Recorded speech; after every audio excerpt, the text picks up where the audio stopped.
Hey, it's Enigma Hood. I want to talk about the death penalty. The issue came up quite prominently in some of the recent videos that I've made, and also it came up in this argument that's going on between Thunderfoot and this guy named How the World Works.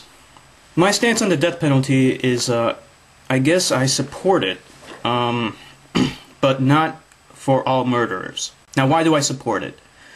Do I believe that it will deter crime? Not necessarily. You have to keep in mind that the #1 objective of why we punish any criminal, first and foremost, is out of a need of vengeance that comes from the general populace. That is the main reason for why we punish anyone. Now, then it raises a moral issue of, well, is vengeance a good thing? Well, I've covered this before. Vengeance is a product of evolution, essentially. Otherwise, why would we have it? It was selected because we wanted to take revenge against things that wronged us in some way, form, or another. And for whatever reason, it worked. It allowed us to survive long enough, and we still retain this chemical emotion, which causes needs for wanting revenge, just to make us feel a little bit better about what has happened. It doesn't change what has happened, but it makes us feel better, so it's a meaningful thing, just like love, even though that too is also just a chemical emotion. You know, the need for vengeance, when I look at people like Shoko Asahara or Ted Bundy, you know, I really have no sympathy for these kinds of people. However, that does not mean that I don't have sympathy for all murderers. That's not the case. But before I go into that, I want to just put a little bit of this video where How the World Works is talking on Thunderfoot's video, and I want to address that point that he's making. When those prison guards go into that prison, I want to ensure that they're going home to their families at night. And I will gladly kill every murderer to make sure that happens. I care about the innocent lives of the prison guards. I care about non-violent prisoners. Okay, that's like the most idiotic rationale for wanting to enforce the death penalty, because you care about the prison guards. The prison guards are doing a job. They're to guard the prisoners. They know the risks. They have to accept that risk. If they don't accept the risk, the best way of protecting them is for them to quit. Okay, if they're not up to the task of protecting the populace and protecting the prisoners, which is their job, then they shouldn't be doing it. You don't kill all the murderers in a prison just to protect the prison guards. That's ridiculous. That's patently absurd. That's not why we do it.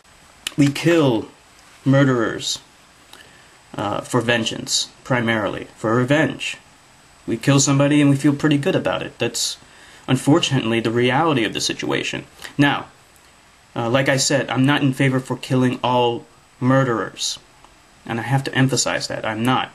I want to tell you a little bit about my past and my experience with real inmates, prisoners. I was once an intern, and I interned at a women's correctional facility, a women's prison. And I was a film student back then, and I was teaching inmates, women prisoners, film techniques. I was teaching them how to edit, teaching them how to direct, how to set up shots. I got to know these inmates a little bit. I remember the first time when I went there, the first time I went inside the prison, there was this kindly old woman, African-American woman, very old, I would say like in her 70s or 80s, and she ran right up to me, and she shook my hand really hard, briskly, and her hands were really cold, and she said, "Oh, I really wanted to shake your hand. Your hands are so warm. I've been working outside all day." And you know, I had a big smile on my face, and she had a big smile on her face. She was the kindest woman I've ever seen in my life. Just a kindly old woman. She murdered her husband because he had sex with another woman and got her pregnant. Now, this is a wonderful woman, but she murdered someone. Does she deserve to die for what she did?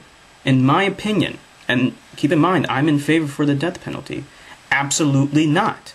Now why? Because of the empathy and the emotion that's involved with what she did. She was not a murderer. She was not a killer born. She became one in the heat of the moment due to the circumstances of the event. It happens to everyone, this kind of thing. Someone cheats on their spouse, then the victim is angry and jealous and full of rage and hatred, and he or she does something that they wouldn't have done normally. It was the circumstances of the event that transformed them into a killer. They were not a killer. They became one because of the event. For this situation, I have so much sympathy for her because I know about her past. I learned about her past later on. Think about it. She's an old African-American woman. She grew up in the Deep South where she was oppressed and discriminated against. She lived a very hard life. These are what we call mitigating circumstances. These are circumstances which invoke our emotions, which make us feel sympathy for the person, which make us not want to seek revenge and vengeance against this person. Certainly not. I would certainly not want this person to be executed or anything bad to happen to her. Certainly, she needs to be punished for what she did. And she is being punished. She's going to spend the rest of her life in prison now. That is a specific example of where a murderer, in my opinion, does not deserve the death penalty. However, there are lots of people who do not invoke this same kind of sympathy from me or from anyone else for that matter. People like Shoko Asahara. He killed over 12 people in cold blood. And not even... He brainwashed people to do it for him, which is just as bad.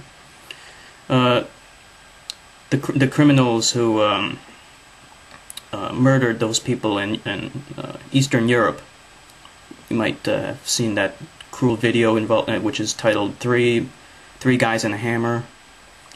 The worst, most horrific video I've ever seen. They literally made a what's that thing called? A snuff film. A snuff film is where you make a film depicting real-life violence for the purposes of entertainment, and that's what they did. They videotaped themselves murdering a human being just for the fun of it. They just did it for the fun of it. They are what's called sadists, someone who enjoys violence, and they do things for that pleasure. They call it sadistic pleasure. People like that I have no sympathy for. I have no kind of remorse for, and there are no mitigating circumstances in those situations which invoke me to feel like these people don't deserve to die. Now the other question is death really a big enough punishment? Now if you believe in hell, then sure it is, but I don't. I don't believe in hell. I believe that the circumstances of death are no different than the circumstances before we were born, which means it's nothingness, blackness, that's it. And that's not really much of a punishment either. To live is to suffer. To survive is to find meaning in the suffering. A person cannot suffer if they are dead. So, the question is death penalty even a punishment? To that, well, it depends on how the person dies. And with lethal injection, it's painless, it's quick, and the person dies and he's gone. To the people living, maybe that's good enough, but who knows? So this kind of relates back to the points I was making about human testing for drugs and chemicals. You know, whether you agree on that, well, I'll let people decide on whether they feel like revenge is important to them, and if these people are more important to them than innocent animals that have done nothing wrong. So, that is my stance on the death penalty.